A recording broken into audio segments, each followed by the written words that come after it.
ബി.ജെ.പിയുടെ ഏറ്റവും വലിയ രാഷ്ട്രീയ അജണ്ടകളിൽ ഒന്നാണ് ഏക സിവിൽ കോഡ്. അതിന്റെ ആദ്യ പടിയിലേക്ക് ബി.ജെ.പി കാൽവെച്ച് കഴിഞ്ഞു. ഉത്തരാഖണ്ഡ് മുഖ്യമന്ത്രി പുഷ്കർ സിംഗ് ധാമി കഴിഞ്ഞ ദിവസം സംസ്ഥാന അസംബ്ലിയിൽ യൂണിഫോം സിവിൽ കോഡ് ബിൽ അവതരിപ്പിച്ചുകൊണ്ടാണ് ആദ്യ ചുവട് ബി.ജെ.പി സർക്കാർ മുന്നോട്ട് വെച്ചിരിക്കുന്നത്. 1951 ജനസംഘത്തിന്റെ തുടക്കം മുതൽ അവർ മുന്നോട്ട് വെക്കുന്ന ആശയമായ UCC നടപ്പിലാക്കുന്നതിനുള്ള ആദ്യ ചുവട് കൂടിയാകാം ഇതെന്നാണ് ദേശീയ ദിനപത്രമായ ദ ഇന്ത്യൻ എക്സ്പ്രസ് അവരുടെ വാർത്തകളിൽ അടിവരയിട്ട് പറയുന്നത്. UCCയും ആർട്ടിക്കിൾ 370 റദ്ദാക്കലും 2019 അധികാരത്തിൽ തിരിച്ചെത്തിയ ഉടൻ മുൻഗണനാക്രമത്തിൽ നടപ്പിലാക്കാൻ ബി.ജെ.പി ശ്രമിച്ചിരുന്നു. 1951 ഒക്ടോബർ 21 ഭാരതീയ ജൻസംഘ് എന്നറിയപ്പെട്ടിരുന്ന പാർട്ടിയുടെ ആദ്യകാല സംഘടനയുടെ പ്രാഥമിക ലക്ഷ്യമായിരുന്നു സിവിൽ കോഡ്. രാമക്ഷേത്രവും ആർട്ടിക്കിൾ 370 റദ്ദാക്കലും നടപ്പിലാക്കാൻ കഴിഞ്ഞ സർക്കാരിന്റെ അടുത്ത ലക്ഷ്യം ഏകീകൃത സിവിൽ കോഡ് തന്നെ എന്ന കാര്യത്തിൽ ഒരു തർക്കവുമില്ല.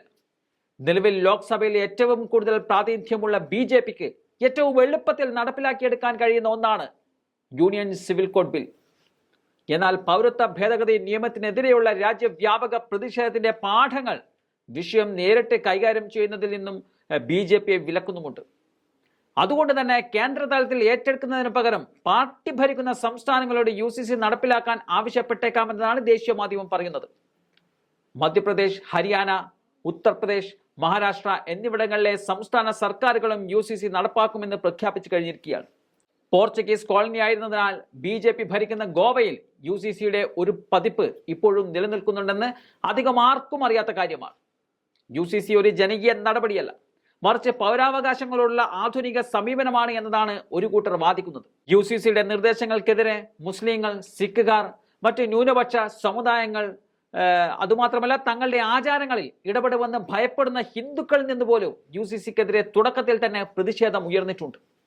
ആർട്ടിക്കിൾ 25 മതം ആചരിക്കാനും വിശ്വസിക്കാനുമുള്ള സ്വാതന്ത്ര്യം, ആർട്ടിക്കിൾ 29 വ്യത്യസ്ത സംസ്കാരം നേടാനുള്ള അവകാശം, നാനാത്വത്തിൽ ഏകത്വം എന്ന ആശയം എന്നിവ ഉൾപ്പെടെ ഭരണഘടന ഉറപ്പു നൽകുന്ന മൗലികാവകാശങ്ങളുടെ ലംഘനമാണ് UCC എന്ന വാദവും ശക്തമായി നിലനിൽക്കുന്നുമുണ്ട്.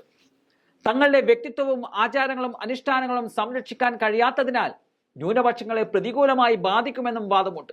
അയോധ്യ രാമക്ഷേത്രത്തിന്റെ ഉദ്ഘാടനവും ബി.ജെ.പിക്ക് 370-ലധികം സീറ്റുകളും NDA സഖ്യത്തിന് 400-ലധികം സീറ്റുകളും ലഭിക്കുമെന്ന പ്രധാനമന്ത്രിയുടെ പ്രഖ്യാപനത്തിന്റെ ആവേശത്തിലാണ് അണികൾ ഇപ്പോൾ ഉള്ളത്. എന്തായാലും യൂണിയൻ സിവിൽ കോഡുമായി ബന്ധപ്പെട്ട് ഉയരുന്ന ചർച്ചകൾ തങ്ങൾക്ക് അനുകൂലമാക്കുവാനുള്ള നീക്കങ്ങളാണ് ബി.ജെ.പി ഇപ്പോൾ നടത്തിക്കൊണ്ടിരിക്കുന്നത്.